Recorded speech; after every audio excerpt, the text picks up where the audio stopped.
In my last video, I talked about the new open baffle speaker design that I came up with. The idea, well, I'm going to make a pair for myself anyway, but my idea was to make it to sell, possibly. Still not sure about that. We'll see.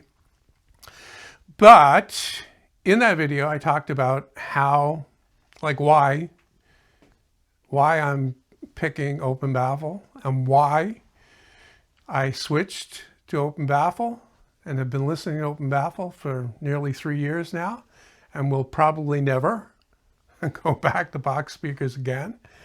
And in that video, in that description, I didn't use two of the terms you'll hear most often when people describe the sound of open baffle. They say, first of all, that it's open. I know, very creative, but it kind of fits. Okay? The one that doesn't fit is that it doesn't sound boxy. And the reason why I say that specifically is because well-made box speakers, I've listened to a lot of them, I've made a lot of them, don't sound boxy. It's not something that you get with a well-made, well-designed box speaker, whether it's sealed or vented. I know there's some people that think they can hear transient response differences between sealed and ported boxes, but that's largely just their mind playing tricks on them, as it's prone to do where audio is concerned. And what they're actually hearing is the extra bass response that they're getting from the vented speaker. And their mind can't distinguish the two.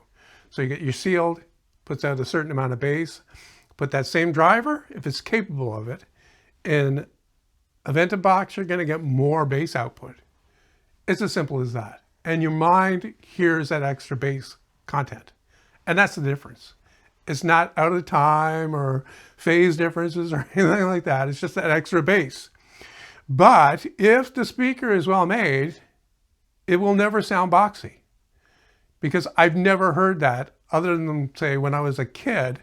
I'm talking preteen, I'd scrap an old clock radio and take the little speaker out and try to put it in a bigger box and stuff like that. That would sound boxy because it's not properly made. So if I'm throwing out the not boxy descriptor for open baffle, how would I describe them, you say, Mr. Smarty Pants? Let's hear what you think. Well, I've given this a lot of thought since I made that video, and I've been thinking about it off and on, because I think about things, okay? I think about ideas and stuff. I think it was, I'm trying to remember a quote from, I think it's Henry Buckle, that says, you know, you can divide the population into 3 groups of intelligences. You get the low intelligent that talks about or thinks about people constantly. Higher intelligence or middle intelligence thinks about things and talks about things. I'm not giving you the finger here, so I swear, I'm counting off. Let's do that. Things constantly, and the most intelligent thinks about ideas. Okay? So I've been thinking about open baffle and the idea behind it and why it sounds better, at least to me and a lot of other people that have given it a fair shake, okay? Why it sounds better. And it comes down to one specific thing, in my opinion, or in my analysis. And it's the reason why I concentrated most of my search efforts on finding a bigger mid-range for that speaker design that I just did. You see, okay, it's going to be a 3-way, all right? So in a 3-way, you have a bass unit, and you have a treble unit, and then you have a mid-range. The bass unit of a box speaker is, well, bass is omnidirectional. You'll hear that all the time, that bass is omnidirectional. That means that it goes in all directions. And you have to think about it not as a plane, but as a sphere. Okay, it's a big bubble. It's a big bubble of bass that radiates out from your speaker. All right. Now, what they talk about when they say a dipole or an open baffle is that you get cancellations at the side, which is absolutely true. The front wave coming towards you as the listener interacts with the back wave. All right. And they cancel. They don't cancel in the front and they don't cancel in the back. They cancel at the sides, right there at the sides. But as you move away from the speaker, you lose that cancellation. So if you're standing directly at the side of the speaker, say the speaker's pointing that way and you're right at the side of it, the further you get away from it, the more bass you're going to hear. Well, okay, it diminishes as the distance increases, of course, but you're going to lose that cancellation and it becomes more omnidirectional. So unless you're sitting on top of the speaker, your bass is going to be omnidirectional, regardless of the type of speaker it is. All right? That cancellation happens, but it happens in close. The further out you get, the more omnidirectional the bass becomes. More of a sphere it becomes. So if you're sitting 5, 6, 7, 8, 10 feet away from the speaker, you're outside of that bubble. Okay, you're outside of that cancellation range. And the bass that's reaching you is omnidirectional. Tweeters are almost completely directional. So they're going forwards and they reflect. And the best open baffles will also have a tweeter that fires backwards as well. But in my opinion, that's not really needed. What you do need, and I think this is where the big difference lies between your boxed speaker and the open baffle, is you need that mid-range going back.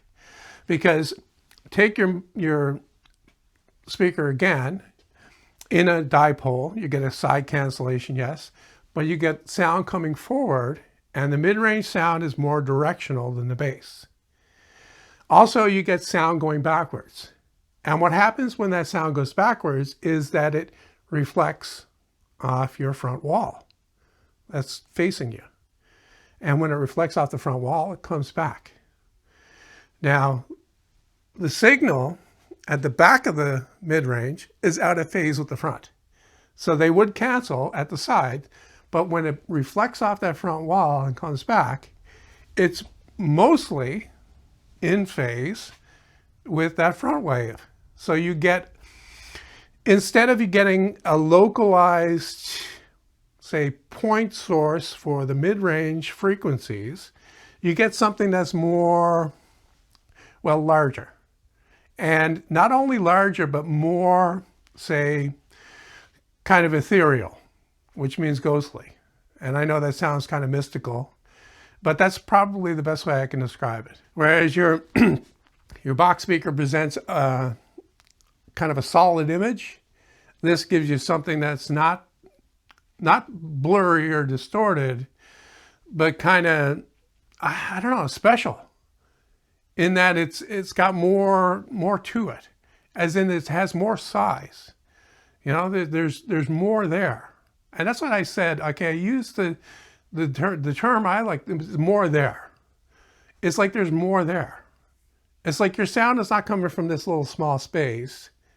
It's coming from over there. And by that, I'm not talking about it being less precise, because you can pick out, in a good open baffle speaker, you can pick out, pinpoint precise details where everything is if you're listening carefully.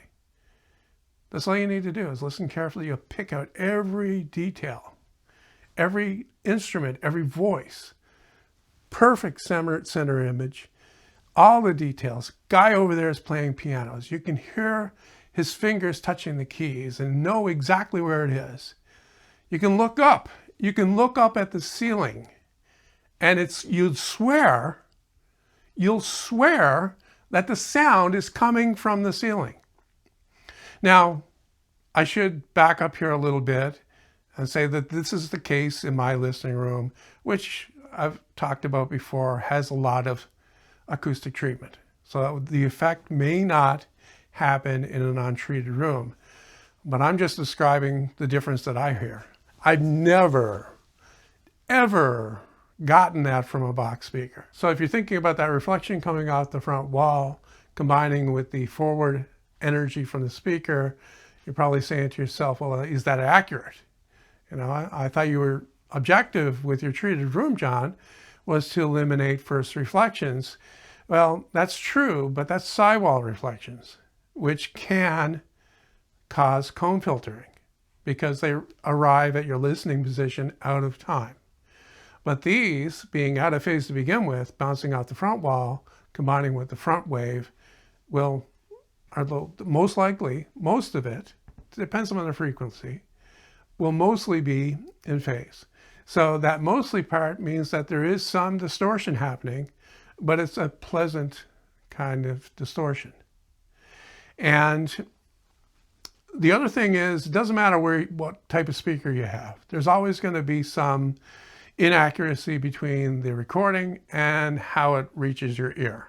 And then at the end of the chain is your ears, your preferences, you know, what you like to listen to.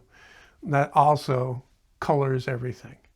So accuracy and precision is kind of not even on the table as far as I'm concerned.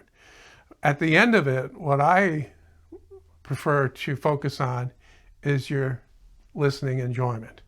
And for me, the greatest listening enjoyment that I've experienced comes from open baffle speakers, especially ones that pays particular attention to those mid-range frequencies.